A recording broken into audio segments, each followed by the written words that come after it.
Baik anak-anak, sebelum kita mendengarkan kebenaran firman Tuhan, mari kita berdoa terlebih dahulu. Kita berdoa. Bapa dalam surga, terima kasih Tuhan atas penyertaan, perlindungan Tuhan sepanjang malam hingga pada pagi hari ini.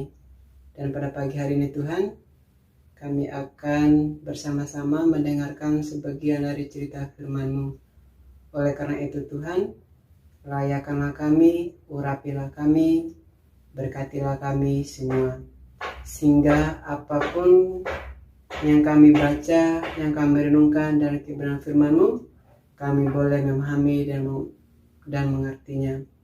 Dan juga Tuhan, Engkau berkati anak-anak yang mendengarkan, berkati juga orang tua yang akan mendampingi mereka di dalam mengikuti ibadah pagi hari ini. Tuhan, inilah doa kami siap untuk mendengarkan cerita firman-Mu. Dalam nama Yesus kami berdoa, amin. Baik anak-anak, Mister mengajak kita semua untuk mengambil Alkitabnya. Kita akan membaca satu kebenaran firman Tuhan yang terambil dari kitab 1 Samuel pasal yang ke-26 ayat yang ke-8 sampai ayat yang ke-12. Anak-anak bisa melihat Alkitabnya masing-masing dan Mister akan membacakan ayat firman Tuhan tersebut. 1 Samuel pasal yang ke-26 ayat yang ke-8 sampai ayat yang ke-12. Lalu berkatalah Abisai kepada Daud, "Pada hari ini Allah telah menyerahkan musuhmu ke dalam tanganmu. Oleh sebab itu, izinkanlah kiranya aku memancapkan dia ke tanah dengan tombak ini. Dengan satu tikaman saja, tidak usah dia tancapkan 2 kali." Tetapi kata Daud kepada Abisai, "Jangan musnahkan dia, sebab siapakah yang dapat menjamah orang yang diurapi Tuhan dan bebas dari hukuman?" Lagi kata Daud, "Demi Tuhan yang hidup, niscaya Tuhan akan membunuh dia, entah karena sampai ajalnya dan ia mati, entah karena ia pergi berperang dan hilang lenyap di sana. Kiranya Tuhan menjauhkan daripadaku untuk menjamah orang yang diurapi Tuhan. Ambillah sekarang tombak yang ada di sebelah kepalanya dan kendi itu dan marilah kita pergi." Kemudian Daud mengambil tombak dan kendi itu dari sebelah kepala Saul. Lalu mereka pergi, tidak ada yang melihatnya, tidak ada yang mengetahuinya, tidak ada yang terbangun, sebab sekaliannya tidur, karena Tuhan membuat mereka tidur nyenyak. Nah, anak-anak dikasih dalam Tuhan, hari ini cerita kita adalah tentang ketaatan Daud kepada Tuhan. Minggu kemarin Mr. Effendi telah menjelaskan tentang ketaatan. Apa itu taat? Anak-anak sudah tahu apa yang telah dijelaskan oleh Mr. Effendi. Dan pada hari ini juga kita akan belajar tentang ketaatan Daud kepada Tuhan. Nah, anak-anak dikasih dalam Tuhan, Saul adalah seorang raja pertama bangsa Israel. Tetapi Saul tidak mengindahkan titah yang Tuhan percayakan. Dengan kata lain, Saul tidak taat kepada Tuhan, sehingga Tuhan mencabut status Saul sebagai seorang raja, atau Saul tidak lagi menjadi raja bagi bangsa Israel karena ketidaktaatannya kepada Tuhan. Sebagai pengganti dari Saul, maka Tuhan memilih Daud. Maka Daud yang akan menjadi raja bagi bangsa Israel. Nah, anak-anak dikasih dalam Tuhan, ketika di dalam pelayanannya Daud dapat mengalahkan musuh dan Daud selalu taat kepada Tuhan sehingga Daud banyak berhasil. Maka di situ Saul muncul satu kecemburuan dan Saul ingin membunuh Daud. Nah, apa yang akan dilakukan oleh Saul? Saul mulai iri kepada Daud dan ia mau membunuh Daud. Nah, anak-anak dikasih dalam Tuhan, ketika Daud mendengar bahwa Saul membenci Daud, maka Daud berusaha untuk menghindar dari Saul agar Daud tidak dibunuh oleh Saul. Nah, dalam bacaan kita di situ ketika Saul mendengar di mana Daud berada pada saat itu, maka Saul pergi ke tempat persembunyian Daud, yaitu di ayat yang pertama. Di sana dikatakan, datanglah orang Sif kepada Saul di Gibea serta berkata, Daud menyembunyikan diri di bukit Hakilah di padang belantara. Jadi ketika prajurit dari Saul mendengar bahwa Daud bersembunyi di suatu tempat, maka mereka bergegas untuk pergi ke tempat perkemahannya Daud. Dan ketika mereka turun dari Sif ke tempatnya Daud, dan Daud mendengar bahwa Saul sedang mengejar Daud, maka Daud mengutus pengintainya untuk mengintai, apakah benar Saul datang mengejar Daud atau tidak. Ternyata benar bahwa Saul sedang datang mengejarnya, dan Daud dengan bijak, dengan hikmat daripada Tuhan, dia menunggu waktu yang tepat untuk pergi ke tempat perkemahannya Saul.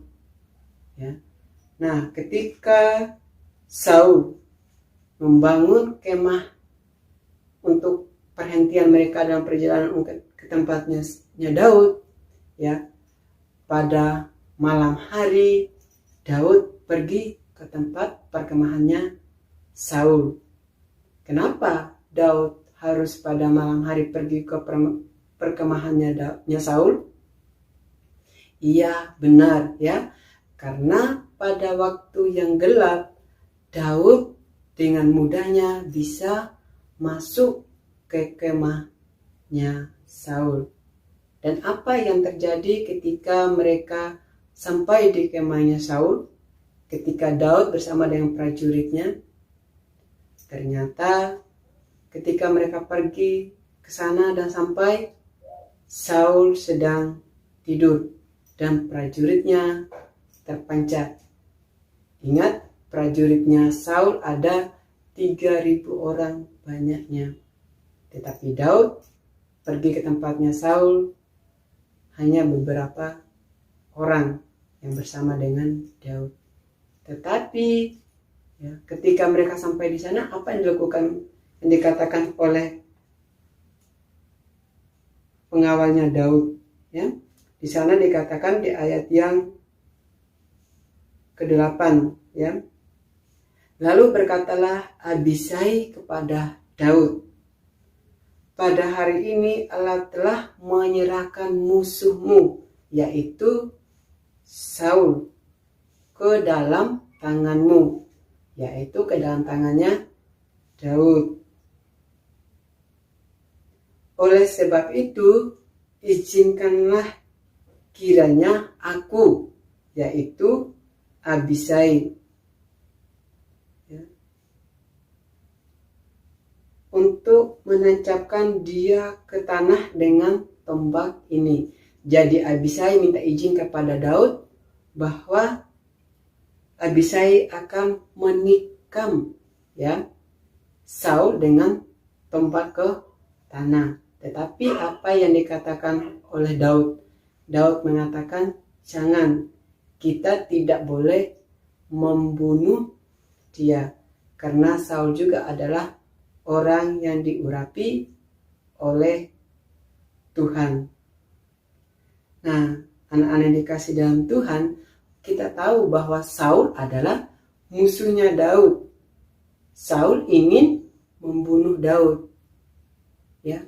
Tetapi di sini Daud tidak mau membunuh Saul. Padahal itu kan suatu kesempatan untuk membalas dendam. Tetapi Daud dengan ketaatannya kepada Tuhan, Daud tidak mau membunuh Saul. Ya. Tetapi Daud hanya mengambil tombak dan kendi yang ada di sebelah kepalanya Saul. Ya. Kemudian setelah itu Saul pergi dan menjauh dari perkemahannya Saul. Setelah jauh, Saul berseru. Ya. Daud berseru kepada tentaranya Saul dan berkata kepada Abner bin Ner, katanya, "Tidakkah engkau menjawab Abner?" Maka jawab Abner, katanya, "Siapakah engkau ini berseru-seru kepada raja?" Kemudian berkatalah Daud kepada Abner, "Apakah engkau ini bukan laki-laki? Siapakah yang seperti engkau di antara orang Israel? Mengapa engkau tidak mengawal tuanmu raja? Sebab ada seorang dari rakyat yang datang untuk memusnahkan raja tuanmu itu." Ya. Nah, setelah Daud berseru, akhirnya Saul mendengar suara tersebut. Dan Saul menjawab, ya.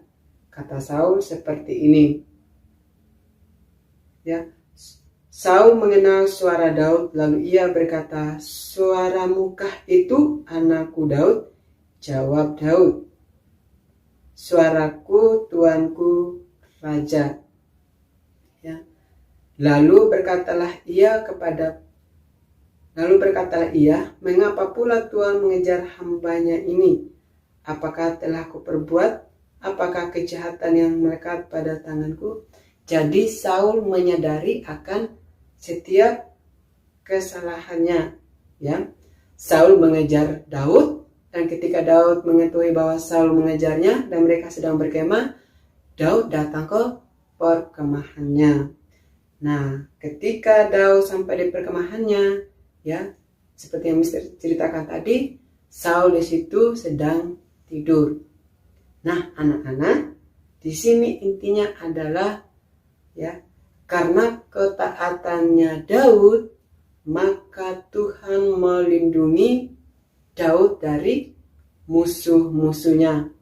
Ya, kita tahu Daud pergi ke tempat perkemahannya Saul yang begitu ada pasukannya 3.000. Ya, tetapi Tuhan membutakan mata mereka. Tuhan membuat musuh-musuhnya Daud tidur nyenyak. Ya, di ayat yang ke-12 tadi ya. Ya, dikatakan di sana, kemudian Daud mengambil tombak dan kendi itu dari sebelah kepala Saul, lalu mereka pergi. Tidak ada yang melihatnya, tidak ada yang terbangun, sebab sekaliannya tidur, karena Tuhan membuat mereka tidur nyenyak. Artinya bahwa Tuhan yang membuat musuh-musuh itu tidur, sehingga Daud bisa mengalahkan Saul. Tetapi Daud tidak membunuh Saul. Kenapa bisa seperti itu, Mister? Karena Daud taat kepada Tuhan. Ya, meskipun di sini, ya, pengikutnya Daud mengatakan bagaimana kita bisa menghadapi Saul, ya, dengan pasukan yang begitu banyak. Tetapi Daud selalu percaya bahwa Tuhan selalu berserta dengan Daud. Nah, anak-anak dikasih dalam Tuhan, hari ini firman Tuhan mau mengingatkan kita dari Daud. Marilah kita belajar taat, ya, seperti apa yang telah dijelaskan oleh Mr. Effendi. Taat itu seperti apa? Bagaimana kita bisa melakukan ketaatan dan kepada siapa kita taat. bagaimana kita wujud taat kita kepada Tuhan. Ya, salah satu ketaatan kita kepada Tuhan adalah kita patuh kepada orang tua kita di rumah. Patuh berarti kita mau mendengarkan apa yang orang tua kita nasihatkan kepada kita. Kita mau melakukan apa yang orang tua maupun guru-guru kita nasihatkan kepada kita untuk kita lakukan. Kenapa kita harus taat? Karena taat akan membuat kita berhasil. Sebagaimana dengan Daud. Ketaatannya Daud, dia berhasil bisa masuk ke kemah musuhnya sendiri. Dan musuhnya bisa kalah, bisa menyerah. Nah, anak-anak dikasih dalam Tuhan, Tuhan juga selalu melindungi, selalu bersama-sama dengan anak-anak yang mau taat kepada Tuhan. Salah satu tunduk ketaatan kita kepada Tuhan adalah jika kita mau taat kepada orang tua. Karena orang tua adalah wakil Allah di bumi. Jika orang tua wakil Allah di bumi, maka kita harus patuh dan taat kepada orang tua. Nah, anak-anak, demikianlah firman Tuhan hari ini. Tuhan Yesus memberkati. Mari kita berdoa. Bapa dalam surga, terima kasih Tuhan untuk firman-Mu pagi hari ini. Kami telah mendengarkan firman Tuhan. Kami mau belajar taat seperti Daud taat kepada Tuhan. Sekalipun itu sangat sulit. Tetapi dengan ketaatan, maka di situ ada keselamatan, ada perlindungan. Di mana Tuhan melindungi orang-orang yang taat dan setia kepada Tuhan. Oleh karena itu Tuhan, ajarilah kami untuk menjadi anak-anak yang taat, anak-anak yang patuh, anak-anak yang mau dengar-dengaran kepada orang tua, kepada guru-gurunya. Bapa dalam surga, kami serahkan seluruh kehidupan kami hanya ke dalam tangan-Mu. Dalam nama Yesus kami berdoa. Amin. Saya kembalikan kepada Miss Marta. Kepada Miss Marta dipersilakan.